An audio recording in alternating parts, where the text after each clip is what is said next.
Boa noite. E desculpas. Sim, tem várias maneiras de se pedir desculpas.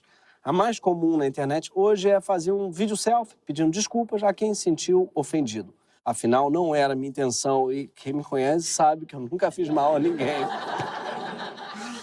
E existe uma fórmula para retratação hoje em dia. E minha preferida até hoje foi a do Maurício Souza, que não é o desenhista, mas o jogador de vôlei. E depois de uma postagem homofóbica, ele disse... Fala pessoal, tudo bem? Aqui é o Maurício Souza.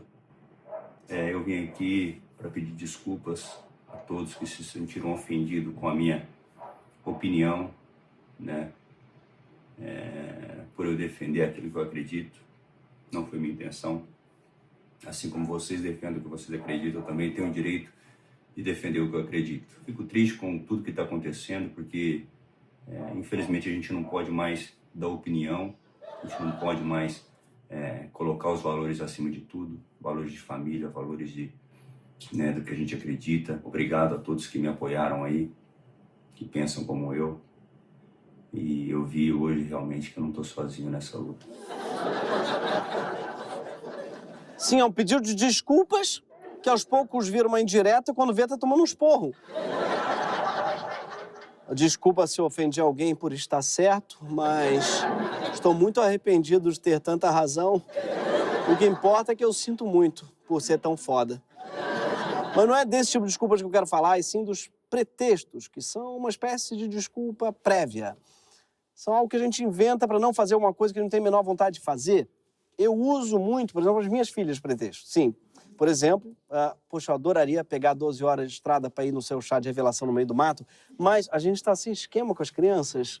Aliás, acho que esse é o principal motivo para as pessoas terem filhos, é não ter com quem deixá-los.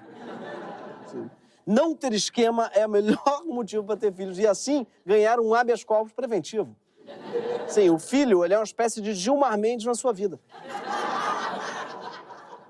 Cada um usa a desculpa que tiver mais à mão. Pretextos são como o coringa no baralho das intenções e podem ser usados em qualquer situação. Por exemplo, o governador de Minas, Romeu Zema, sob o pretexto de lutar pelo protagonismo dos estados do Sul e do Sudeste, tem defendido cada vez mais que sulistas e sudestinos se unam, como nessa entrevista do mês passado, onde ele fez as contas de quantos deputados um presidente do Sul ou do Sudeste teria na Câmara. Nós temos hoje lá a metade dos deputados federais menos um. A metade de 513 é 561. Então nós temos lá 561, minha matemática de cabeça aqui está falhando. 556. Agora que veio o número certo, né? Se fosse um maconheiro, culpava a maconha.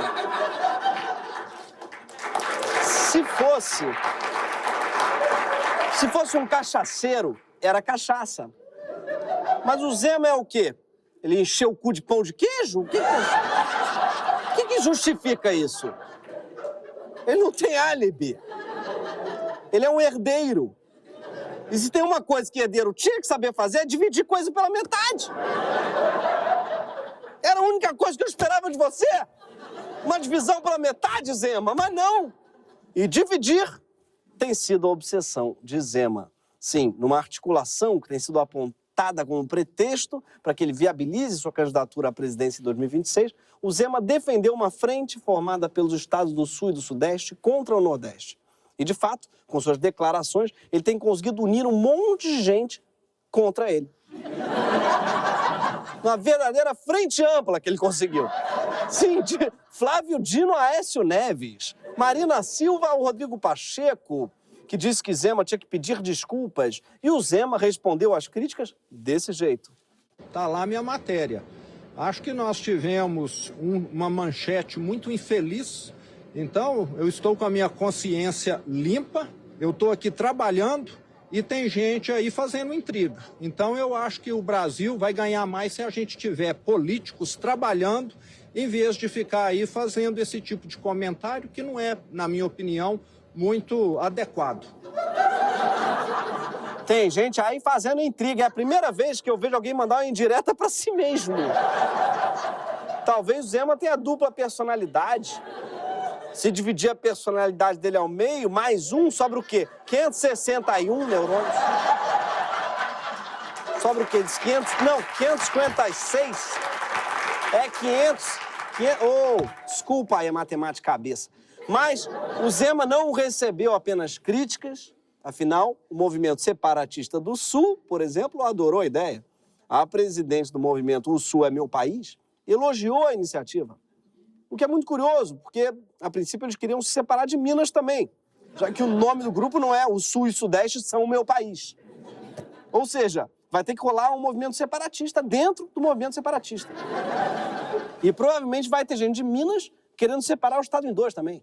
E se deixar na mão do Zema, Minas vai deixar de ser Gerais, vai ser uma Minas específicas. E por que eu estou falando de pretexto, de Zema, de protagonismo do Sul e separatismo? Bom, se você já assistiu a algum Greg News, sabe que os primeiros minutos do programa quase sempre são usados como pretexto para a gente introduzir o tema do episódio. A gente sempre fala de amenidades antes de introduzir um assunto difícil. É tipo pedir dinheiro emprestado, esse programa. E foi por isso que a gente usou o Zema como pretexto para falar dos estados do Sul e assim chegar mais especificamente em um, Santa Catarina. E não, o programa de hoje não vai ter nada a ver com célula nazista em Blumenau, nem neve em Bom Jardim da Serra ou vida noturna do Jair Renan em Balneário Camboriú. Tem a ver, por mais estranho que pareça, tem a ver com o destino dos territórios indígenas de todo o Brasil. Pois é, a demarcação de qualquer terra indígena ainda não homologada, seja no Pará, no Acre ou no Amazonas, depende diretamente de uma ação judicial que vai decidir o destino de uma terra indígena em Santa Catarina. E sim, existem muitos indígenas catarinenses. E não, eles não se parecem em nada com Cláudio Henrich em Uga Uga. Eles são indígenas de verdade. Tá? Eles não são um pretexto para o Carlos Lombardi escrever uma novela com um cara sem camisa. Sim, ele era o mesmo autor da novela Kubanacan, que se passava numa ilha do Caribe com Marcos Pasquim sem camisa, ou Quinto dos Infernos, onde a independência do Brasil era declarada pelo Marcos Pasquim sem camisa. Ele inventou um gênero dramatúrgico inteiro que é história sem camisa. Mas, falando sério, eu tô falando aqui sobre julgamento no STF de um recurso extraordinário, mais conhecido como a tese do marco temporal. E não, a tese do marco temporal não é a conclusão do doutorado de um italiano chamado Marco Temporale. Poderia ser, porque a gente descobriu que existe um italiano chamado Marco Temporal, sim. Assim como existe um brasileiro chamado Marcos Temporal. Os dois estão lá no Facebook, você pode procurar, e se o STF estivesse debatendo, de fato, a tese do Marcos Temporal, aí, nesse caso, ele realmente estaria se referindo ao TCC do Marcos. E por aí você vê que diferença que faz uma única letra, o S, no caso, e sim, eu fiz letras. Esse termo marco temporal surgiu em 2008 durante um julgamento sobre os limites da terra indígena Raposa Serra do Sol, que fica na parte mais alta de Roraima, ali na divisa do Brasil com a Guiana e a Venezuela. A Raposa Serra do Sol tinha sido demarcada 3 anos antes, através de uma decisão tomada durante o primeiro governo Lula. Só que o tamanho dela, 1.700.000 hectares, quase a área do estado de Sergipe, forçou a saída de muito garimpeiro e fazendeiro que explorava a terra. E essa terra tinha sido ocupada, obviamente, ilegalmente. Diante disso, um senador do próprio PT de Roraima resolveu questionar a demarcação no STF. Sim, foi o senador do PT quem primeiro questionou a demarcação do PT. O PT conseguia ser tão hegemônico no começo do século que ele fazia o papel do governo e da oposição também. O caso foi julgado e a demarcação foi mantida, mas com um efeito colateral. É que o voto do ex-ministro Aires Brito, que era o relator, acabou chocando um ovo de serpente. E aqui eu faço uma autocrítica, já que ovo de serpente é um termo especista. Especismo, para quem não sabe, é um preconceito com outras espécies. Eu tenho aflição de cobra, eu confesso, mas isso sou eu. O guaxinim, por exemplo, o ovo de cobra é uma iguaria. Se tem um bicho que eu respeito é o guaxinim. Por quê? Porque ele faz isso daqui.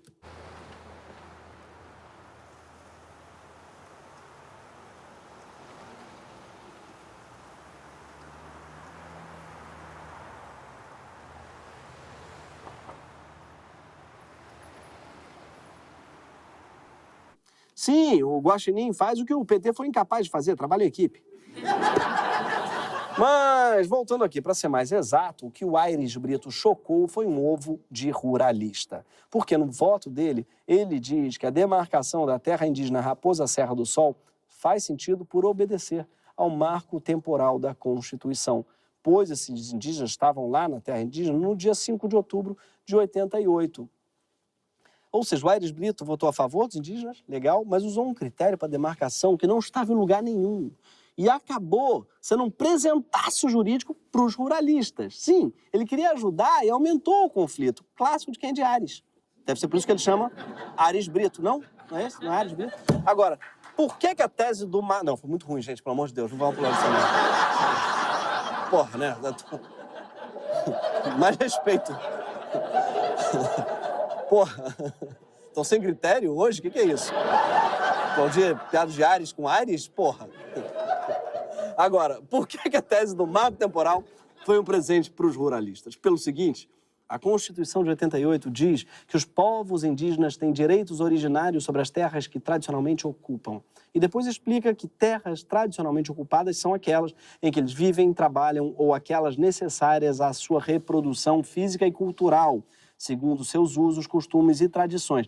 Ela não fala nada sobre os indígenas terem que estar naquele território no momento da promulgação da Constituição. Até porque quando a Constituição foi promulgada, muito povo indígena não morava mais no seu próprio território, ou morava, mas numa parte bem menor. E por quê? Porque eles tinham sido expulsos ou fugiram para não serem dizimados, sobretudo durante a ditadura que tinha acabado de acabar. E um desses povos eram os Xokleng, de Santa Catarina. Os Xokleng viviam numa área que se estendia pelos 3 estados da região sul. Sim, muito antes de virar moda, eles já podiam dizer: o Sul é o meu país. Mas não diziam. Por quê? Porque eles tinham mais o que fazer. Eles ocupavam essa vasta terra até o início do século XX, quando se intensificou a política nacional de popular a região com imigrantes europeus. Esses imigrantes eram atraídos para cá com a promessa de terra de graça ou a preço baixo. Só que essas terras já tinham donos: os Xokleng, os Guarani, os Caingangue, os Xetá, mas uma porrada de povos indígenas que já viviam por lá. Pois é, o Estado brasileiro nasceu como uma agência imobiliária de terra roubada. Sim, o Estado brasileiro sempre foi meio Mauro Cid, vendendo para gringo coisa que não era dele. Para cumprir a promessa feita aos imigrantes, o Estado empreendeu, então, uma política oficial de extermínio da população indígena. E quem contou isso foi o Darcy Ribeiro, no livro Os Índios e a Civilização, onde ele fala dos bugreiros. Esse era o nome dado ao miliciano pago pelo próprio Estado para exterminar os indígenas. Isso não foi no século XVI, não. Essa política durou até a década de 1940 e era endossada pela imprensa local. Tinha um jornal de Blumenau chamado Urvaldsbote que pregava diariamente a chacina, sob o argumento de que os indígenas eram incapazes de evolução e de construir uma civilização naquelas matas, e por isso mesmo tinham de ser exterminados. E você quer saber o que significa Urvaldsbote? Significa Jovem Pan em alemão. Não, mentira. Significa mensageiro da floresta. Que não parece nome de jornal nazista, mas de site que vende cogumelo. Mas, com isso, a população indígena foi sendo dizimada. Sim, os Xokleng, que já tinham deixado o Rio Grande do Sul para fugir do genocídio, acabaram se assentando numa região no interior, a 100 quilômetros de Blumenau, chamada Vale do Itajaí. E lá, eles ficaram numa área de 14 mil hectares. Isso até 2003, quando a FUNAI demarcou a terra indígena Ibirama. Agora é que começa o caso judicial. É que a decisão da FUNAI, em 2003, determinava, a partir de uma pesquisa feita com 3 povos indígenas daquela região, que o território demarcado passaria a ter 37 mil hectares, que é mais ou menos 1/4 do tamanho da cidade de São Paulo. E não é que havia indígenas ocupando toda a área, mas a FUNAI entendeu que, historicamente, essa era a área que correspondia à cultura dos Guarani, dos Caingangue e dos Xokleng, mesmo que, naquele momento, eles só ocupassem 14 mil hectares. Sim, porque para os indígenas terra não é só um território, ela dá sentido à cosmologia, às tradições, à cultura no sentido mais amplo. E por isso a demarcação não segue critérios só geográficos. E dá para entender. A lógica é que uma pessoa não precisa estar fisicamente num lugar para se sentir parte de um lugar. Pensa comigo, o carioca quase nunca visita o Corcovado ou o Pão de Açúcar, nem tem nenhum carioca que more lá. Mas carioca nenhum consegue imaginar o Rio de Janeiro sem Pão de Açúcar ou sem Cristo Redentor, já que eles são parte da nossa cultura e eles têm a nossa cultura. Afinal, lá você vai enfrentar filas quilométricas e pagar R$20 por um pão de queijo frio. É carioca. Aquilo ali é Rio de Janeiro. E o Bolsonaro mesmo, mesma coisa. Ele não precisa estar dentro da papuda para já sentir parte da papuda. Entendeu? Mas, voltando ao assunto, a demarcação de 37 mil hectares gerou um novo problema para o Chocleng, porque parte desse território, 409 hectares, acabava se sobrepondo a uma reserva ambiental do estado de Santa Catarina, que é a reserva do Sassafrás.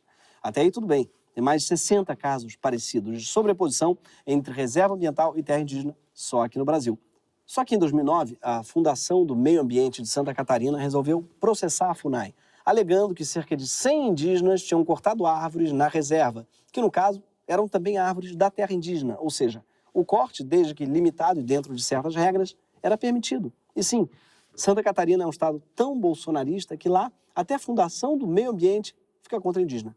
E na ação, a fundação pedia a restituição dos hectares da terra indígena que ficavam sobre a reserva. Mas, se a restituição acontecesse, isso abriria um precedente jurídico contra a demarcação dos 37 mil hectares. E não faltava gente interessada nesse precedente, porque a demarcação já vinha sendo contestada com um pedido de anulação total em outro processo no Supremo, aberto por um produtor rural da região e mais 308 autores, entre eles a madeireira Odebrecht. Sim. A Odebrecht, ela tá te fudendo em todos os cantos com todos os elementos da tabela periódica. Ela é uma espécie de Capitão Planeta ao contrário. Cimento, madeira, propina, salgema, delação. Onde você olha, tem um jeito criativo de te fuder. Mas voltando ao Chocleng, as árvores cortadas só serviram como pretexto. O que todo mundo parecia querer era que os indígenas voltassem para a área de 14 mil hectares. Aquela que eles ocupavam no marco temporal de 1988. E o pior é que a FUNAI e os indígenas perderam na primeira instância e no TRF4, aquele mesmo tribunal que confirmou a maioria das decisões do Moro na Lava Jato. Sim, eles são o Odebrecht dos tribunais. Em 2016, o processo chegou ao STF e aí, como tinham vários casos parecidos tramitando na corte, o ministro Edson Fachin fez o quê? Ele sugeriu que esse caso fosse considerado de repercussão geral, ou seja, o que ficasse decidido ali viraria a regra para qualquer disputa por território indígena sendo julgado em qualquer tribunal do país. Sim, um caso iniciado pelo estado de Santa Catarina vai decidir o que acontece com os povos indígenas da Amazônia. É tipo a Havan. Uma ideia merda que alguém teve em Brusque, quando você vê tem estátua da Liberdade no Acre. Mas é por isso que esse caso é tão importante, porque se os Chocleng ganham, fica estabelecido que o critério para a demarcação é cultural, é baseado na história e nos costumes de cada povo. Mas se eles perdem, como já perderam em duas instâncias, fica definido que o que importa é o critério físico. E falando assim, critério físico, parece que apenas que o Cláudio Aires, do Uga Uga, vai ter direito à terra demarcada. Mas no caso, o critério usado é o da presença física, e com uma data precisa. Ou seja, eles só têm direito às terras que eles ocupavam no dia 5 de outubro de 1988, quando foi promulgada a Constituição, o tal do marco temporal.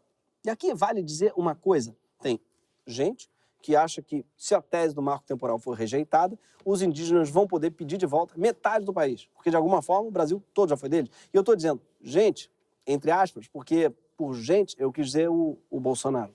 Se o Supremo decidir pelo novo marco, isso significa que hoje nós já temos uma área do tamanho da região sudeste demarcada como terra indígena.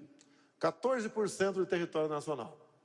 Se o Supremo decidir que, pelo novo marco temporal, essas centenas de pedidos para demarcar terra indígena, legalmente, eu tenho que botar para frente. Isso significa nós demarcarmos para essas novas centenas de reservas indígenas o equivalente a uma região sul do Brasil. Imagine mais uma área do tamanho do Rio Grande do Sul, Santa Catarina e Paraná, somando a área já existente de São Paulo, Minas Gerais, Espírito Santo e Rio de Janeiro.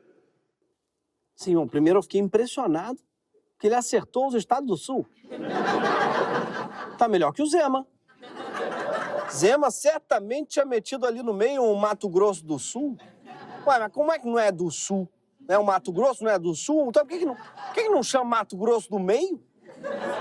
Se tá no sul, tá no estado do sul, Mato Grosso. Mas não, Bolsonaro, isso que você tá falando é mentira. Porque as terras indígenas vão continuar ocupando a mesma área se o marco temporal for rejeitado. Por quê? Porque o percentual que ele cita, 14%, já inclui as terras que estão sendo demarcadas mesmo em fase inicial. Nesse ano, por exemplo, o Lula homologou 6 terras indígenas. Isso não mudou em nada o percentual.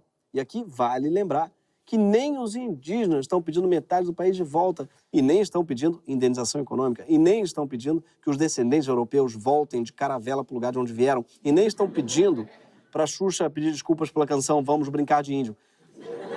Até porque eles sabem que o que ia acontecer é que ela ia botar a culpa na Marlene. Os indígenas, eles só estão pedindo uma coisa, que, caso uma terra cumpra todos os critérios para demarcação, que são muitos, essa demarcação não seja vetada caso eles não consigam provar que estavam exatamente nessas terras e exatamente no final da ditadura militar. Se o marco temporal for derrotado, isso não quer dizer que o Brasil inteiro vai virar terra indígena. Demarcar terra vai continuar sendo um processo longo, complexo, cheio de etapas. Por outro lado, se o marco temporal for aprovado, a gente vai perder muita terra indígena. Vai ser um caos. Com terras que já foram homologadas e sendo contestadas judicialmente, vai se tornar muito, mas muito difícil demarcar mais terras. Isso não é um desastre só para os povos indígenas, não. Isso é um desastre para todo mundo.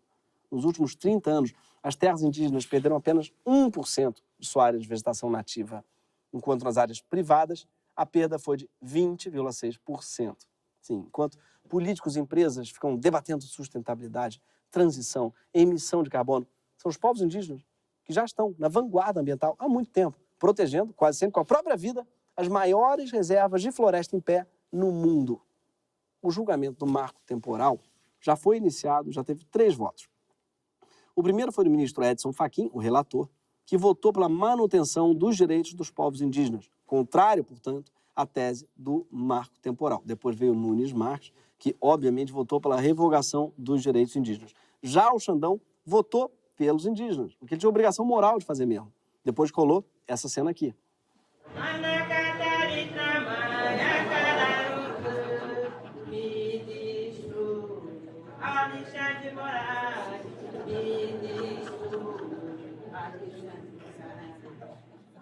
Eu passei o dia inteiro com essa música na cabeça.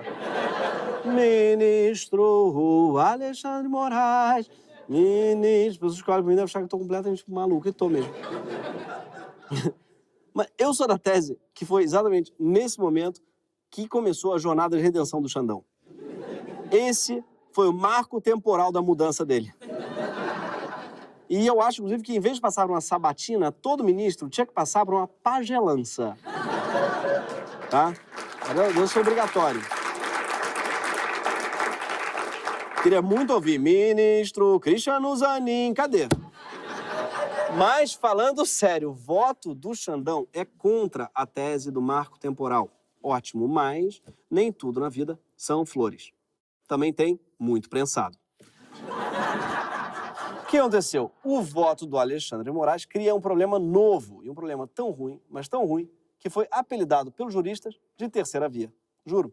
Hoje, quando um produtor ou um invasor deixa um terreno por causa da criação de uma terra indígena, ele só consegue ser indenizado posteriormente e só consegue pelo valor das obras executadas nesse terreno.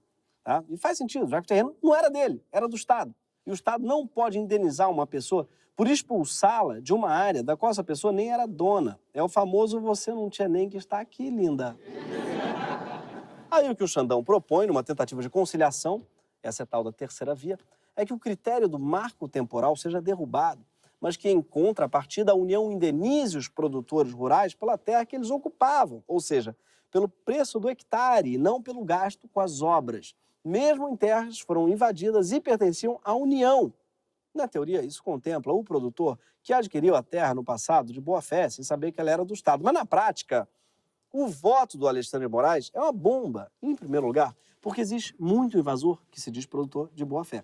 Em segundo lugar, porque a União não vai ter dinheiro para indenizar todo mundo que se disser proprietário de uma terra que já era da própria União. Em terceiro lugar, porque o Xandão diz que isso tem que ser feito previamente, ou seja, antes da demarcação. E se o Estado não tiver dinheiro para indenizar, o indígena não vai ter o direito de ver a sua terra demarcada. Em suma, a terceira via do Xandão é tão nociva quanto o próprio marco temporal, porque pode inviabilizar qualquer demarcação de terra indígena daqui para frente. Como toda terceira via, é um voto que até parece progressista, mas na prática é conservador pra caralho. É tipo constelação familiar. Fora isso, tem outro problema em paralelo ao voto do Xandão. E é um problema chamado André Mendonça. É que em junho o ministro pediu vistas do processo e lá se vão mais de 2 meses de paralisação. Até aí, morreu Neves. Infelizmente, não Aécio. O problema do André Mendonça pedir vistas é que a Rosa Weber se aposenta no final de setembro. E ela já deixou claro que pretende votar a favor dos direitos indígenas. Claro, só que para esse voto acontecer, o André Mendonça precisa devolver logo o caso para julgamento, antes que ela se aposente. Ou seja, o Brasil precisa contar com a boa vontade do cara que foi ministro de um governo que se orgulhava de não ter demarcado um único centímetro de terra indígena. O voto da Rosa Weber é importante por quê? Porque o André Mendonça deve votar a favor da tese do marco temporal, ou seja, contra os indígenas. O Barroso e a Carmen Lúcia devem votar a favor dos indígenas. O Gilmar Mendes, a se levar em conta o histórico dele, deve optar pelo lado dos ruralistas. Ou, quem sabe, pela terceira via do Xandão, já que é um voto que premia financeiramente os ruralistas. Em tese, espera-se que o Fux, o Dias Toffolo e o Zanin sejam contrários à tese do marco temporal, mas não dá para ter essa certeza. Daí a pressa da Rosa. Ela sabe que o voto dela pode ser decisivo, pode ser fundamental, e ela não quer se aposentar antes de votar. E aí eu pergunto, se a Rosa Weber, chegando aos 75 anos, faz questão de se posicionar nesse caso, o que a gente aqui, na maioria das vezes mais jovem que a ministra, o que a gente vai fazer? Eu estou falando bem sério agora, porque até agora muito pouca gente, fora do próprio movimento indígena, está mobilizada para apoiá-la. E esse silêncio, essa apatia é tão grave quanto a própria tese do marco temporal. O que os indígenas estão pedindo é apenas algum respeito pela sua história, algum reconhecimento e dignidade territorial, para que eles não percam ainda mais suas relações originárias com essa terra. Quem concorda com isso precisa se mobilizar e depressa. Quando a gente gravou esse programa, o julgamento do marco temporal estava paralisado e o André Mendonça ainda não tinha devolvido o caso ao plenário. Na pior das hipóteses, isso deve acontecer no prazo final, que é no dia 5 de setembro. A partir daí, o julgamento precisa ser retomado. E por uma dessas coincidências do destino, dia 5 de setembro é o dia da Amazônia. A questão territorial indígena diz respeito ao país todo, mas é na Amazônia onde fica mais claro que o destino dos indígenas está totalmente atrelado ao destino da floresta e, logo, do mundo todo. E se mesmo a sobrevivência da espécie não for capaz de te mobilizar, tem a razão mais importante. A gente tem que fazer isso porque é o mínimo. A gente tem que fazer isso porque os indígenas estão lutando há séculos pelo direito de continuar existindo. Em meio a tantos separatismos e tentativas de dividir o Brasil, a gente deveria estar unido para garantir os direitos de quem chegou aqui antes da gente. Depois de séculos de extermínio, a demarcação serve não para pedir desculpas, mas para oferecer uma coisa muito mais útil que isso: justiça. Por isso, nesse início de setembro, a gente precisa se mobilizar. E tem um jeito de fazer isso. Organizações indígenas e não indígenas estão criando eventos por todo o Brasil para tomar as ruas e pressionar o STF a fazer a coisa certa. Ah, mas Greg, dia 5 de setembro é uma terça-feira. Eu tenho que trabalhar. Isso é mentira, isso é um pretexto. Não. Eu sei que não é. Eu sei que você tem trabalho. Eu também gravo na terça, inclusive, esse programa. Mas vai ter evento acontecendo a semana inteira, do dia 2 ao 10 de setembro. Logo antes, logo depois do julgamento ser retomado. E você também pode inventar o seu próprio evento na sua cidade e chamar outras pessoas para participar. Ou seja, nem adianta dizer que você não tem esquema com as crianças. Você pode fazer o evento com as crianças. Todos os eventos estão listados nesse site, virada.amazoniadepé.org.br. Para achar um, ou para cadastrar o seu, ou ter ideias do que fazer, ou saber para onde mandar fotos e vídeos do seu evento, é só ir lá, agora. Sim, isso vale inclusive para quem é de Santa Catarina ou de Minas. Vamos mostrar que, assim como os guaxinins, a gente sabe trabalhar em equipe. Esse foi o Greg News. Até já!